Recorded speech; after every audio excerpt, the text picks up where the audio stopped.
बंदोबस्तामध्ये challenging आपल्याला पहिल्या दिवसाचा जो बंदोबस्त असतो मंदिर परिसरातला तो साहेबांनी जसं सांगितलं होतं की मिसिंगच्या मागच्या वेळेस जवळजवळ 80 घटना घडल्या होत्या, ज्या आपण लगेच त्याच वेळेस आपण डिलीट केलं आणि 80 मुलं मिळून आली. खूप साऱ्या पाकिटमारीच्या घटना महिला ग्रामीण भागातल्या महिला येतात, त्यांची चेन मंगळसूत्र काढणं अशाही घटना करतात. आणि 3 गंभीर घटना मागच्या वेळेस घडल्या होत्या. 2 ड्राउनिंगच्या घटना ही घडल्या होत्या आणि एक मर्डर झाला होता. मर्डर जो होता तो नांदेड ग्रामीणच्या हद्दीतला होता. ती दारू पिऊन मुलं आली आणि इथं येऊन तो मर्डर झाला. आणि ड्राउनिंगच्या ज्या घटना होत्या त्या इथल्या तलावावर एक आणि बाहेरच्या तलावावर एक झालं. त्या अनुषंगानं तिन्ही स्थळं जे गंभीर घटना झाल्या तिथं लाईट नव्हती. तर ग्रामपंचायतला आमची विनंती आहे की लाईट असणं गरजेचं आहे, कारण तिन्ही गंभीर घटना जिथे झाल्या तिथं लाईट नव्हती. जी ग्रामीणची लोक आले आणि इथं मर्डर झाला. घोडे बाजारच्या बाजूचा जो तलाव आहे बांधकाम तिथं लाईटची काय अडचण आहे?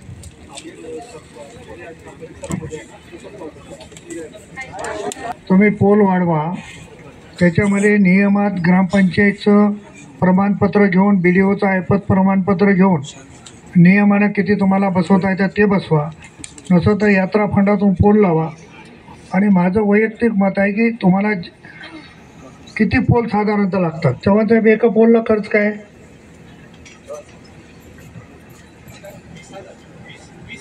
20,000 एका पोलला साधारणतः 20,000 रुपये. तुमच्या पोलची किती डिमांड आहे आता? 25 पोलची आहे. ठीक आहे.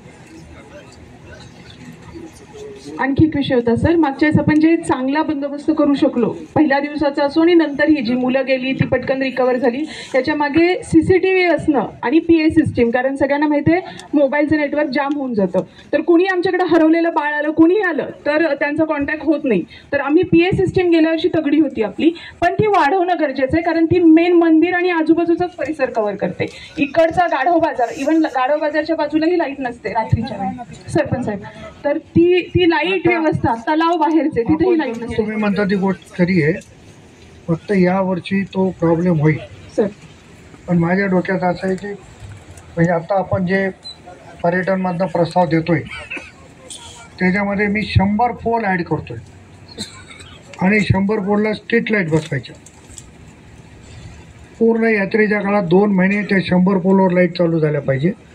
मी आत्ता पण माहिती घेतो, मला जर पैसे देता येत असतील तर आता 25 पोलला पैसे पण देऊन टाकतो की त्यानिमित्तानं शेवटी या घटना होण्यापासून आपल्याला डिटरन्स राहतो, एक मोठा डिटरन्स राहतो.